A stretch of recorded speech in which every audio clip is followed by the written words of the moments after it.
Captain Jake Morrison stood on the bridge of the horizon's edge, watching the massive alien ship through the main screen.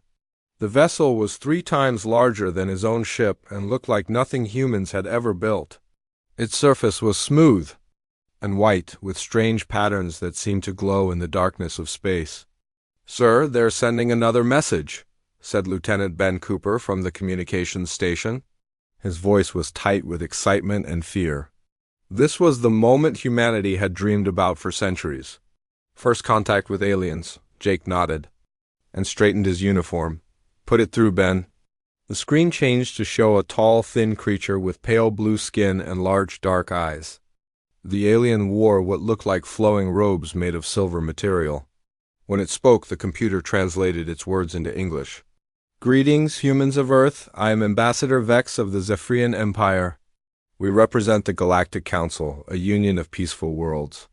We have come to welcome your species into our great civilization." Jake stepped forward. "Ambassador Vex, this is Captain Jake Morrison of Earth. We are honored to meet you and grateful for this opportunity." The alien's large eyes seemed to study Jake carefully. "We have prepared a meeting space aboard our vessel. Please bring representatives of your world's culture, science, and leadership. We wish to learn about your people before we proceed." 2 hours later, Jake led a small team aboard the alien ship. Dr. Lisa Carter carried a metal case containing what they called the Cultural Exchange Package. It held examples of human art, music, books, and history. Colonel Alan Brooks walked beside them, representing Earth's military. The ship's interior was beautiful, with curved walls that glowed softly and floors that felt warm beneath their boots. Ambassador Vex met them in a large room filled with comfortable chairs arranged in a circle. Several other aliens sat waiting, each from a different species. Some had fur, others had scales, and one looked like it was made of living crystal. "Please sit," Vex said, gesturing to the human-sized chairs. "We are eager to learn about your world and people." Dr. Carter opened her case and pulled out a small device. "This contains a complete overview of human culture," she said. "Our art, our music, our literature, and our history. We thought you might enjoy seeing how we express ourselves." The aliens connected the device to their systems, and screens around the room lit up with images from Earth. They started with landscapes, showing Earth's natural beauty, then moved to human cities, and finally to examples of human achievement. At first, the aliens seemed pleased. They watched videos of human musicians playing beautiful songs and artists creating stunning paintings. They saw images of human families, children playing, and people helping each other during natural disasters, but then the presentation moved to human history, and the mood in the room changed. The screens showed ancient battles, medieval wars, and modern conflicts. The aliens watched footage of gladiators fighting in Rome, knights charging into battle, and soldiers storming beaches during World War II. Dr. Carter had included these images to show human courage and the fight for freedom. But the aliens' reactions were not what she expected. Ambassador Vex's eyes grew even larger. One of the furry aliens made a sound like a whimper. The crystal being actually stepped backward from its screen. "This is your history?" asked Vex, his voice shaking slightly. "Yes," said Dr. Carter, confused by their reaction. "These are some of the great moments when humans fought for what was right, when we defended our homes and protected the innocent." The presentation continued to human sports and entertainment. The aliens watched boxing matches, football games, and action movies. They saw humans climbing mountains, diving from cliffs, and racing cars at dangerous speeds. They watched horror movies where humans screamed and laughed at the same time. One alien, who looked like a large butterfly, spoke up. "They find violence entertaining? They watch others suffer for pleasure?" No, said Colonel Brooks quickly. "Those are just movies. They're not real, it's just storytelling." But the damage was done. The aliens were clearly disturbed by what they had seen. They whispered among themselves in their own languages, and even through the translators, Jake could tell they were frightened. Ambassador Vex stood up suddenly. "We need time to process this information," he said. "Please return to your ship. We will contact you soon." The humans were escorted back to their shuttle in uncomfortable silence. None of the aliens would look directly at them, and several actually moved away when they passed, back on the horizon's edge. Jake called an emergency meeting in the conference room. Dr. Carter looked pale and confused. Colonel Brooks paced back and forth, clearly frustrated. "I don't understand," said Dr. Carter. "We showed them the best of humanity. Our art, our music, our courage in the face of danger. Why did they react like that?" "They looked at us like we were monsters," said Brooks. "Did you see how they backed away? That butterfly thing looked like it was going to faint when it saw the boxing match." Jake stared out the window at the alien ship. "Maybe we made a mistake. Maybe we should have chosen different examples of our culture." Lieutenant Cooper spoke up from his position at the communication station. "Sir, I'm picking up transmissions from the alien ship. They're talking to someone else, not us. Can you translate it? Parts of it, sir. They keep using words like dangerous and violent species. One of them said something about predators who hunt for sport." The room fell silent. Jake felt a cold feeling in his stomach. This was not how first contact was supposed to go. 3 hours later, Ambassador Vex contacted them again. His image appeared on the main screen, but he looked different, more formal and distant. "Captain Morrison," he said, "the Galactic Council has reviewed your cultural materials. We have decided that humanity is not ready to join our civilization." "At this time, what do you mean?" asked Jake. "What did we do wrong?" "Your species shows clear signs of aggressive behavior and violent tendencies," said Vex. "Your entertainment glorifies combat and suffering. Your history is filled with warfare and conquest. Even your recreational activities involve unnecessary risk and competition." Dr. Carter stepped forward. "Ambassador, I think there's been a misunderstanding.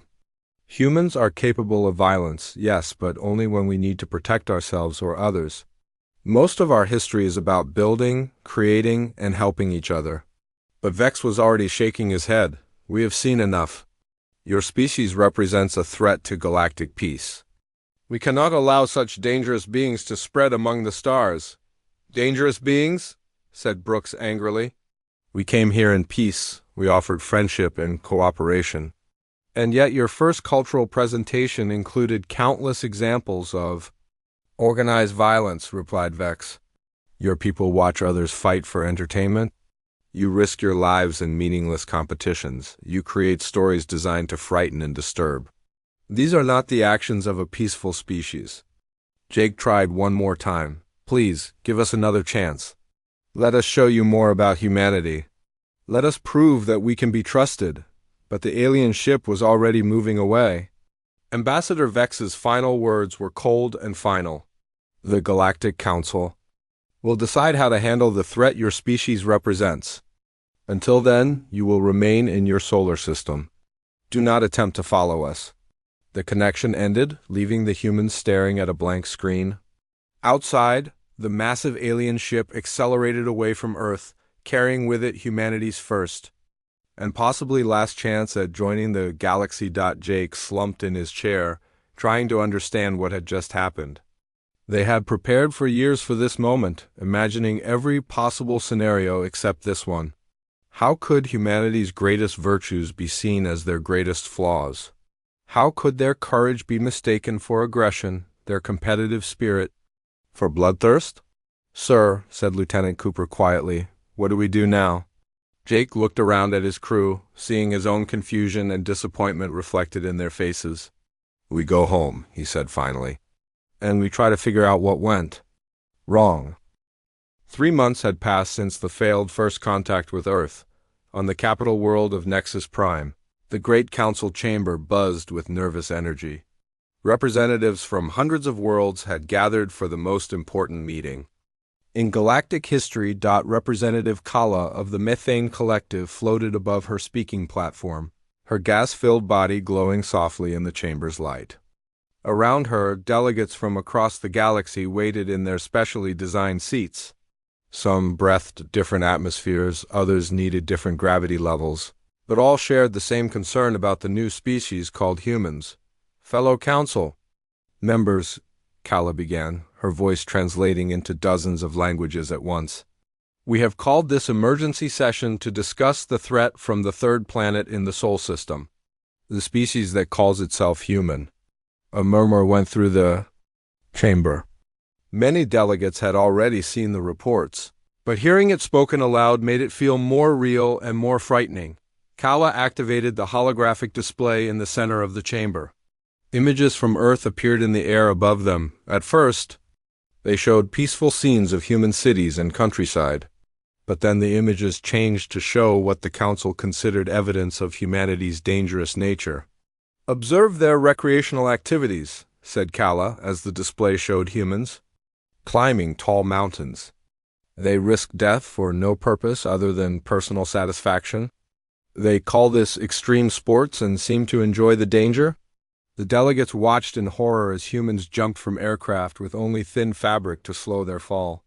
They saw humans riding down rushing rivers in small boats, often crashing into rocks. They watched humans race vehicles at speeds that would kill most galactic species if they made even a small mistake. A delegate from the peaceful flower world raised one of his leaf-like arms. "Surely these must be criminals being punished for." "Crimes? No," replied Tala. "These are normal citizens who pay money to put themselves in danger. They do this by choice, for entertainment." The chamber erupted in shocked whispers. On most worlds, such activities would be considered signs of mental illness or criminal behavior. Dr. Zen, the Council's chief expert on alien psychology, stepped forward. His species, the Scholars of Wisdom, had studied behavior for thousands of years. "Council members, I have spent months analyzing the human data. What we see is unprecedented in galactic civilization." He activated his own display, showing brain scans and behavior charts.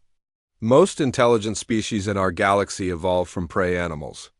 We learn to survive by avoiding conflict, by working together, by finding peaceful solutions to problems. Violence was something we needed to escape from, not seek out." The display showed peaceful species across the galaxy. Herbivores who had learned to hide from predators. Peaceful creatures who had developed technology to protect themselves without fighting. Species that had grown strong through cooperation and shared knowledge. "But humans," continued Dr. Zen, "evolved from persistence hunters. They are predators by nature. Their brains are designed to hunt, to chase, to never give up until their target is caught." The chamber fell silent. The idea of a species of natural hunters reaching the stars was the stuff of nightmares for most galactic civilizations. Dr. Zen continued his presentation. "Look at their entertainment. They create stories designed to frighten themselves. They watch competitions where individuals fight until one is defeated. They laugh at violence when it happens to others." The display showed clips from human movies and television. Horror films where humans screamed in terror, action movies where heroes fought villains in brutal combat, comedy shows where people were hurt in ways that humans found funny. Ambassador Vex, who had led the first contact mission, stood to speak. His normally calm voice shook with emotion. "I was there when they presented their culture to us. They showed us their history with pride. Thousands of years of war, conquest, and violence.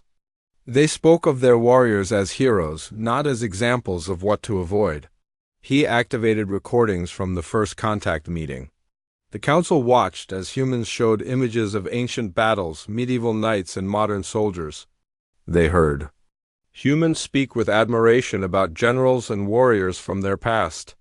"They glorify those who were most skilled at killing," said Vex. "They build monuments to remember their wars. They tell stories to their children about brave soldiers who died in battle." A small delegate from the Crystal Cave spoke up, her voice barely above a whisper. "On my world, we tell our children stories about those who avoided violence. Our heroes are those who found peaceful solutions to conflicts." "As it should be," agreed Vex. "But humans celebrate the opposite. They admire those who fought the hardest, killed the most enemies, and died the most violent deaths." The presentation continued with more evidence of human nature. They showed human sports where large individuals crashed into each other repeatedly. They showed boxing matches where humans hit each other until one could no longer continue. They showed racing events where humans risked their lives for the glory of winning. Representative Kala returned to the speaking platform. Fellow Council members, we must ask ourselves a difficult question. Are these humans simply a more aggressive version of known species, or are they something entirely different? Something that has never existed in our galaxy before? Dr. Zen answered immediately. They are different. In all our records across thousands of species and millions of years, we have never encountered a predator species that developed space travel. The combination of intelligence, technology, and hunting instincts is unprecedented. An elderly delegate from the archive world spoke slowly. What do they want from us? Did they say why they came to make contact? Ambassador Vex looked uncomfortable. They spoke of friendship, cooperation, and peaceful exchange. But consider their history. Every time humans encountered other human groups, conflict followed. They fought wars over territory, resources, and ideas. If they cannot live peacefully with their own species, how can we expect them to coexist with us? The chamber buzzed with worried conversations. Delegates shared their fears about what humans might do if they spread across the galaxy. Would they conquer peaceful worlds? Would they bring their violent culture to civilized systems? Representative Kala called for order. Dr. Zen, what is your professional recommendation? The psychology expert looked grave. Based on all available evidence, humans represent the greatest threat to galactic peace in recorded history. They are intelligent enough to develop advanced technology, aggressive enough to use it for conquest, and adaptable enough to survive in environments that would kill most of us. He paused, letting his words sink in. They do not fear death the way we do. They seek out danger for entertainment. They have spent their entire history fighting, and they are very good at it. If they are allowed to spread among the stars, I believe they will eventually dominate or destroy every peaceful civilization they encounter. The chamber erupted in alarmed voices. Some delegates called for immediate action. Others suggested trying to communicate with humans again. A few wondered if they should flee to the far edges of the galaxy. Representative Kala raised her appendages for silence. Fellow council members, we have heard the evidence. We have consulted our experts. Now we must decide how to respond to this threat. The vote was swift and unanimous. Every delegate from every world agreed on the course of action. By the authority of the Galactic Council, announced Kala, we hereby classify the species known as humans as a Class X hazard. The world they call Earth is declared a forbidden zone. No council species is permitted to make contact with humans. No human is permitted to leave their solar system. She paused, then delivered the final decision. A quarantine fleet will be dispatched immediately to surround the Sol system. Any human vessel attempting to leave will be turned back. If they refuse to comply, they will be destroyed. The chamber fell silent as the weight of the decision settled over them. For the first time in galactic history, an entire species had been locked away from the rest of civilization. Ambassador Vex spoke quietly. May the stars protect us all if we are wrong about them, and may they forgive us if we are right. The great doors of the council chamber sealed shut as delegates prepared to return to their worlds with the news. Across the galaxy, the message would spread. Humanity had been judged too dangerous to join galactic society. They would remain prisoners in their own solar system, watched by an alien fleet that stood ready to destroy them if they tried to escape. 6 months had passed since the alien ship had left Earth's solar system. Captain Jake Morrison stood in the communications center of Luna Station, Earth's most powerful space facility, watching his team work frantically at their computers. They had been trying to contact the aliens every day since the failed first meeting, but their messages went unanswered. Anything today, Ben? Jake asked Lieutenant Ben Cooper, who now led the alien communication project.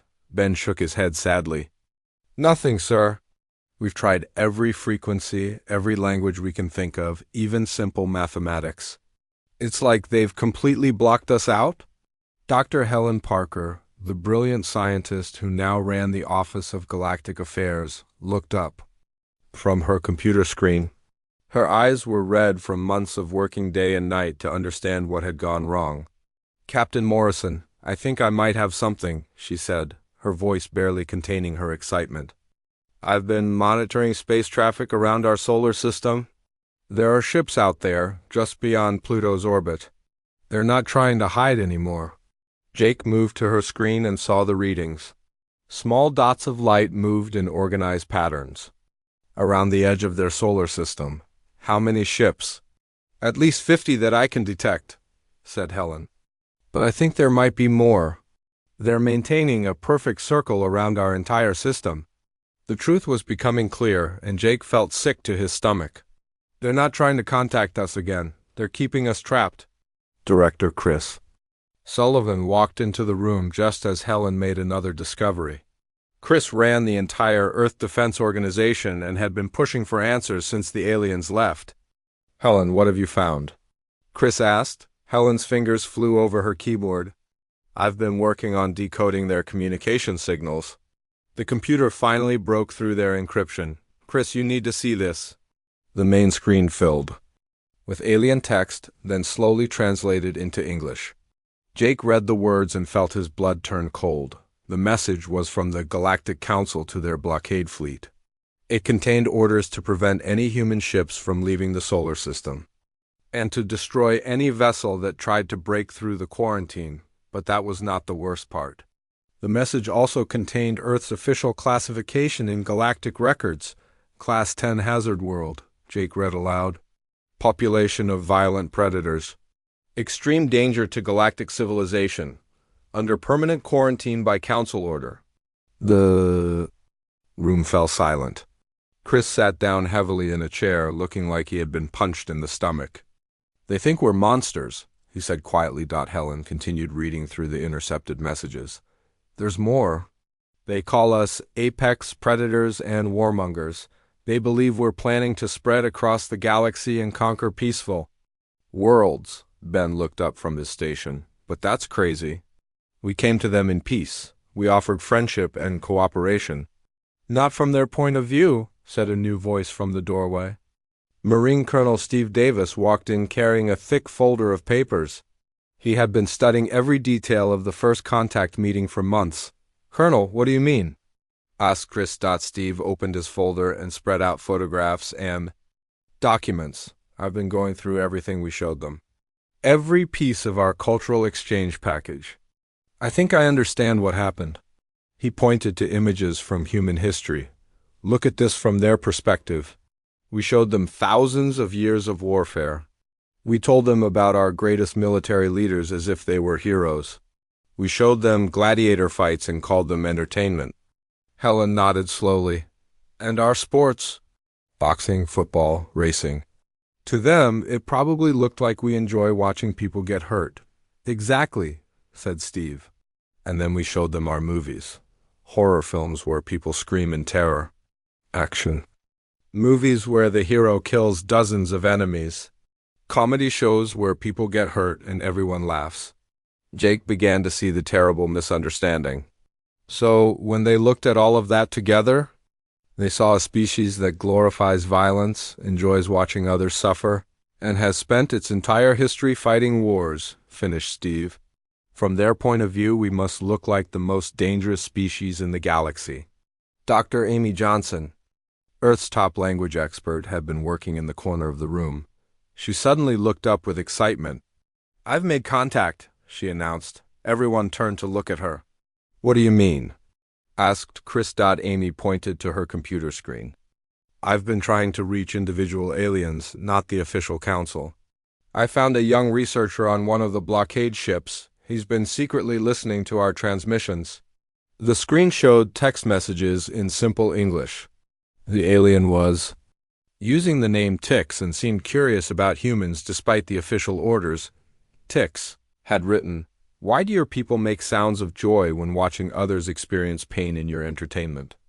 Amy had replied, "We laugh at comedy because no one is really hurt. The people are actors pretending. It is not real pain." The conversation continued with Tix asking about human sports, movies, and history. Slowly, Amy began to explain the human perspective on these activities. He's starting to understand, Amy said. But he's also telling me what the council really thinks about us. She scrolled through the messages. Tix had explained that most galactic species evolved from prey animals. They were naturally peaceful and avoided conflict at all costs. The idea of intelligent predators was like a nightmare come to life for them. He says they've never encountered a species like us before, Amy continued. Every other intelligent race in the galaxy became civilized by learning to avoid violence. But we became civilized while keeping our competitive and aggressive instincts. Chris leaned forward. What else does he say? Amy read more messages. The council is terrified that we'll spread across the galaxy and turn their peaceful worlds into war zones.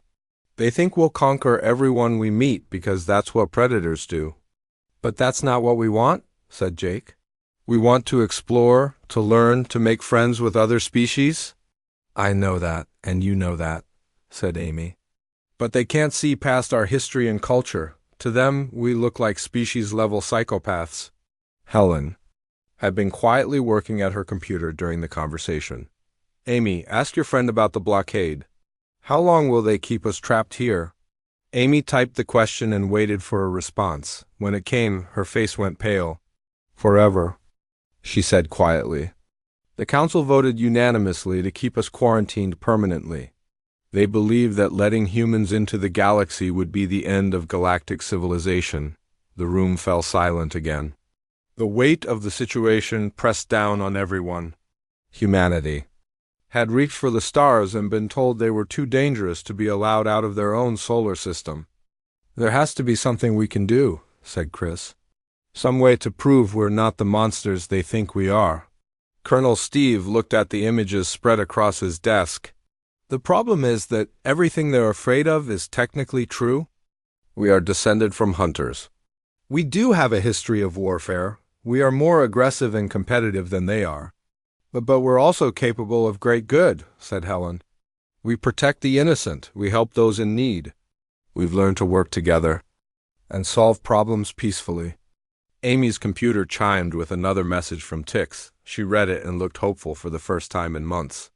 He says there are others like him, Amy announced.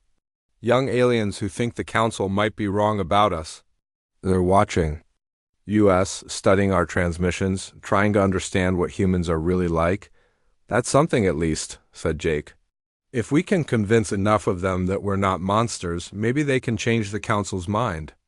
Chris stood up and looked out the window at the stars. Somewhere out there, alien ships waited to destroy any human vessel that tried to leave home. But maybe, just maybe, there was still hope.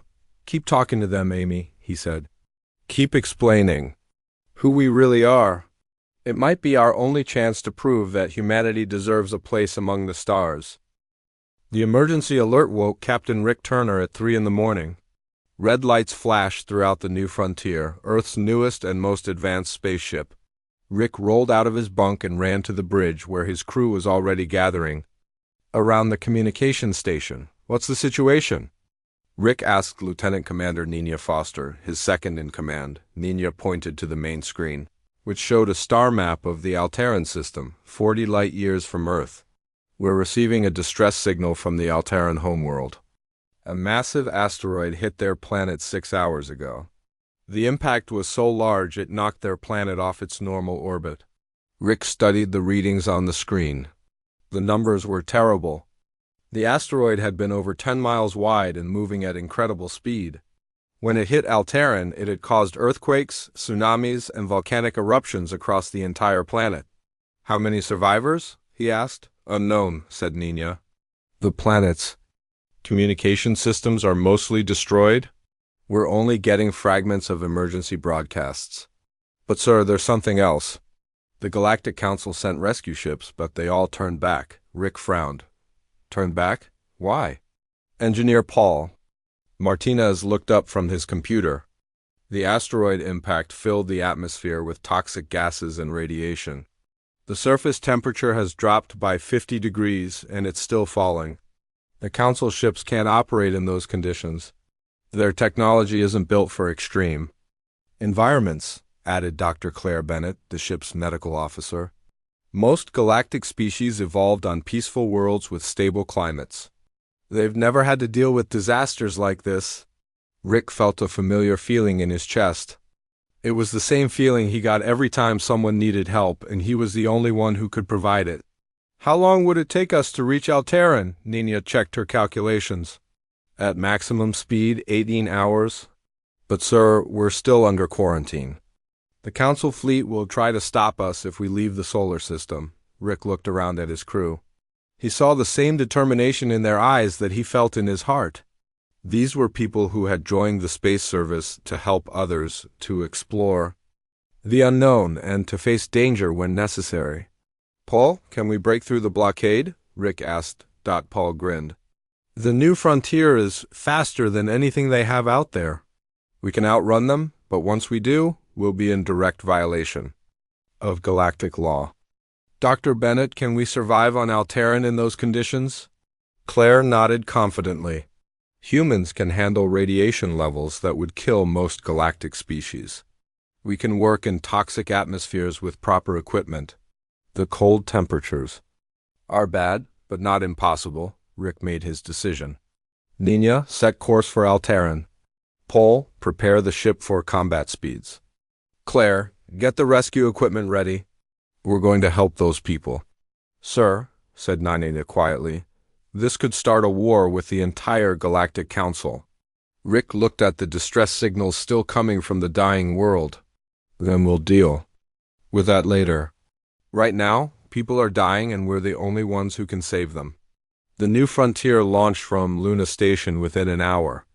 Rick had sent a message to Director Chris Sullivan explaining his decision, but he had not waited for permission.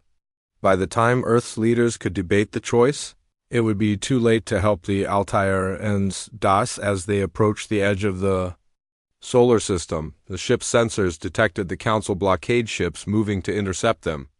Admiral Jake Morrison's voice came over the communication system from Earth. Rick, the Council ships are demanding you turn back. They're threatening to open fire if you cross the quarantine line. Understood, Admiral, Rick replied. Tell them we're on a humanitarian mission? We're not trying to invade anyone or start a war. We're just trying to save lives. The lead Council ship, a massive Zephyrian vessel, moved directly into their path. Ambassador Vex's voice came over the communication system, cold and threatening. Human vessel, you are in violation of galactic law. Return to your system immediately or face the consequences. Rick opened a channel to respond. Ambassador Vex, this is Captain Rick Turner. We're responding to the Alteran distress call. Your own ships have abandoned the rescue mission. We're the only hope those people have. The conditions on Alteran too dangerous for any rescue mission, Vex replied. Your presence will only add to the casualty count. Turn back now. We're going to help them, Rick said firmly. You can try to stop us, but you'll have to shoot down a rescue ship to do it. There was a long pause. Rick could imagine the aliens discussing what to do. They had expected humans to be aggressive invaders, but instead they found a ship trying to save alien lives at great risk to themselves. Finally, Vex spoke again. You may proceed, but be warned. Any hostile action will result in your immediate destruction. We will be monitoring your every move. The new frontier raced through space toward the Alteran system. During the journey, Rick and his crew prepared for the most dangerous rescue mission any human had ever attempted. When they arrived at Alteran, the sight was heartbreaking. The once beautiful world was covered in dark clouds. Massive storms raged across the surface, and the temperature was dropping every hour. The asteroid impact had created a crater over 100 miles wide, and the shock waves were still causing earthquakes around the planet. Nina, scan for survivors, Rick ordered. I'm detecting thousands of life signs scattered across the planet, Nina reported. Most are trapped in collapsed buildings or underground shelters. The toxic atmosphere is slowly poisoning everyone who's still alive. Paul, can we land safely? Paul studied the atmospheric readings. It won't be easy, sir. The radiation levels are high, the air is poisonous, and the ground is still shaking from aftershocks. But the new frontier can handle it. Rick nodded. Take us down. Claire, prep the medical bay for alien patients. We're about to find out if human medicine works on Alteran physiology. The ship descended through the toxic atmosphere toward the planet's surface. Lightning flashed around them as they flew through the massive storm clouds. The radiation alarms were going off constantly, but the crew ignored them. They landed near the largest survivor concentration in what had once been a major city. Now it was a landscape of broken buildings and burning ruins. The Alterans were tall, thin beings with silver skin and large eyes, similar to the Zephyrians but smaller and more delicate. Rick suited up in protective gear and led the first rescue team onto the planet's surface. The conditions were worse than anything he had experienced, but he had trained for situations like this his entire career. They found the first group of survivors trapped in the basement of a collapsed hospital. The Alterans were weak from radiation, poisoning, and barely conscious from breathing the toxic air. Paul, we need to get them out of here fast. Rick called over the radio. Paul and his engineering team worked quickly to clear debris and create a path to safety. They used cutting tools and explosive charges to break through barriers that would have stopped most rescue teams. Meanwhile, Dr. Bennett treated the injured Alterans with modified human medical equipment. She had to guess at their physiology, but her training as an emergency doctor helped her adapt quickly to the alien patients. Their lung capacity is much smaller than ours, she reported. They can't process oxygen efficiently in this atmosphere. We need to get them to clean air immediately. The rescue operation continued for hours. Human teams spread across the disaster zone, working in conditions that no other galactic species could survive. They carried injured Alterans through toxic smoke, dug them out of collapsed buildings, and provided medical care with improvised equipment. Throughout the operation, Council ships watched from orbit. They had never seen anything like it.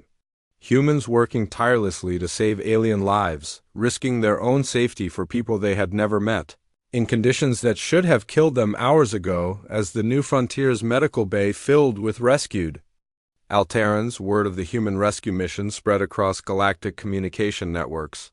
For the first time, the galaxy was seeing humans not as terrifying predators, but as beings willing to face any danger to protect the innocent. The rescue mission on Alteran had lasted 3 days. Captain Rick Turner stood on the bridge of the New Frontier, looking at the medical bay filled with recovering alien survivors. His crew had saved over 2,000 Alterans, working without rest in conditions that should have killed them. The ship's communication system crackled to life. Ambassador Vex's voice came through, but it sounded different than before. Less cold, more uncertain. Captain Turner, this is Ambassador Vex. The Galactic Council has requested a meeting with you and your crew. Rick looked at Lieutenant Commander Nina Foster, who shrugged. They had expected punishment for breaking the quarantine, not a meeting. Where do you want to meet, Ambassador? Rick asked. We will come to you, Vex replied. The Council has many questions about what we witnessed on Alteran. 6 hours later, a small diplomatic shuttle docked with the New Frontier. Ambassador Vex walked aboard with 2 other council members. Rick was surprised to see that one of them was the young alien Tix, who had been secretly communicating with Dr. Amy Johnson on Earth. The meeting took place in the ship's conference room. The rescued Alterans had insisted on staying to witness the discussion. Despite being weak from their injuries, Ambassador Vex looked around the room, studying the humans and the aliens they had saved.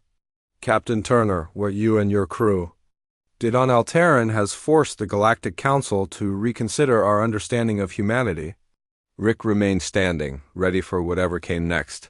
We did what anyone would do, Ambassador. We helped people who needed help. That is precisely the problem, said Vex.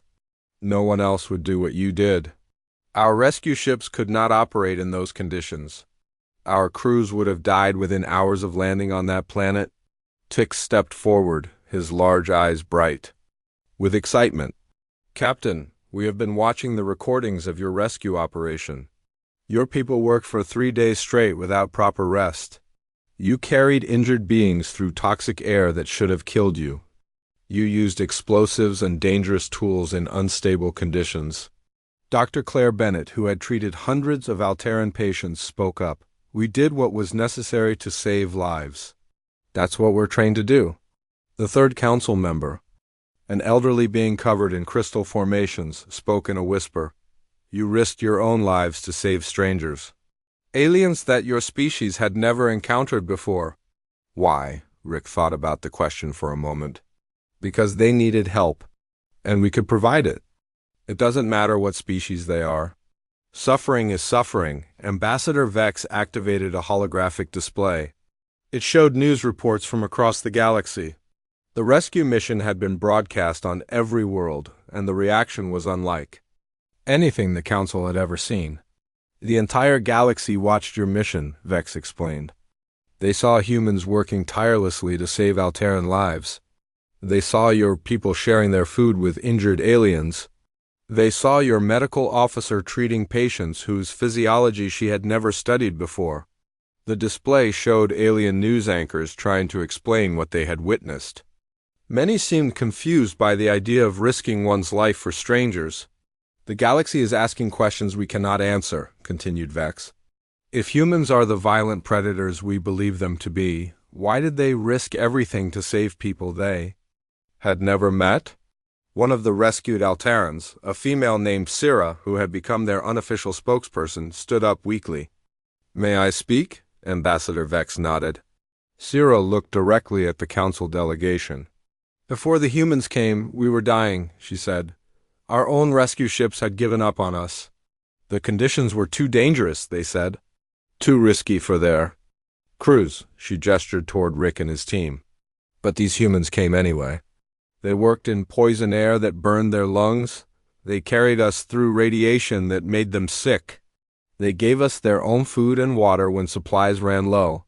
Syrah's voice grew stronger as she continued. You call them predators, but they saved the lives of their supposed prey. You call them violent, but they were gentle with our injured. You call them dangerous, but the only danger they posed was to themselves. The crystal being looked confused. But their history, their entertainment, their competitive nature, these are all signs of aggressive predators. Dr. Claire Bennett stepped forward.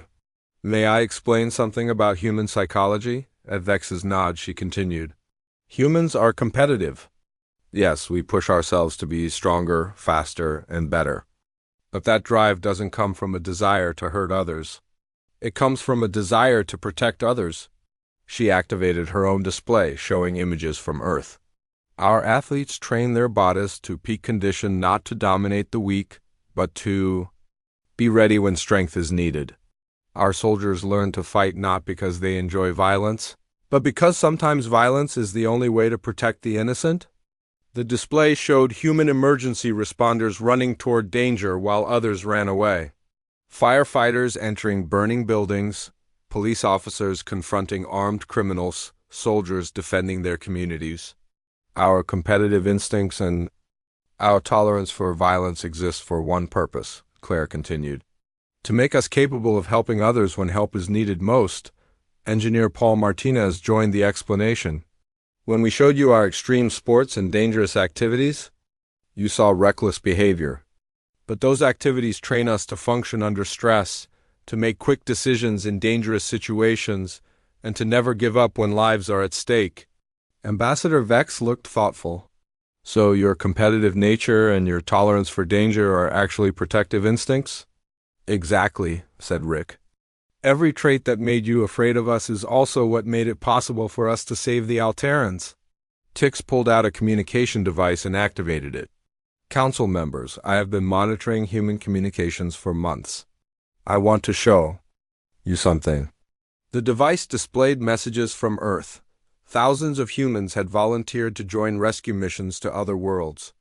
Human engineers had designed new equipment specifically for alien physiology. Human doctors had worked day and night to develop medical procedures for species they had never encountered. The humans are not planning to conquer the galaxy, Tix announced. They are preparing to protect it. The crystal beings seemed amazed. They want to help other species survive disasters like the one on Alteran. More than that, said Rick. We want to be part of something bigger than ourselves. We want to explore the galaxy, learn from other civilizations, and help build a better future for everyone. Ambassador Vex was quiet for a long time, studying the humans and the aliens they had saved. Finally, he spoke. The Galactic Council made a mistake, he admitted. We judged your species based on fear rather than understanding. We saw your strength and assumed it meant you wanted to hurt others. We did not consider that your strength might be used to help others. He stood up formally. Captain Turner, I am authorized to inform you that the quarantine around Earth has been lifted.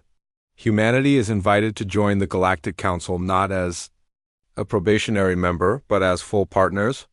The room erupted in cheers from both humans and Alterans. Rick felt a weight lift from his shoulders that he had been carrying for almost a year. There is one condition, Vex continued with a slight smile. The Council would like humanity to take charge of galactic emergency response. When disasters strike and conditions are too dangerous for other species, we would like human teams to lead the rescue efforts. Rick looked around at his crew and saw their excited grins. This was exactly the kind of work they had dreamed of doing when they joined the space service.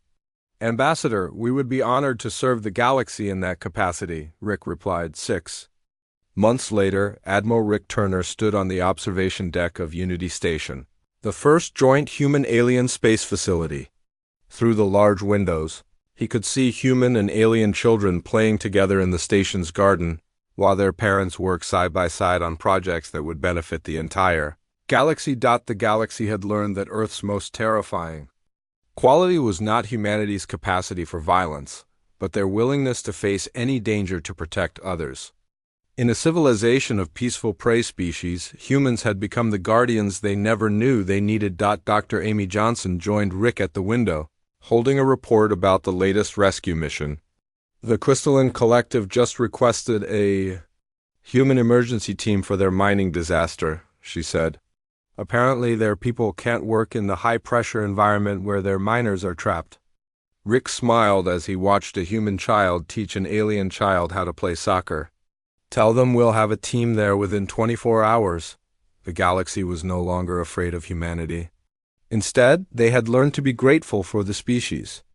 That would always answer the call when help was needed most.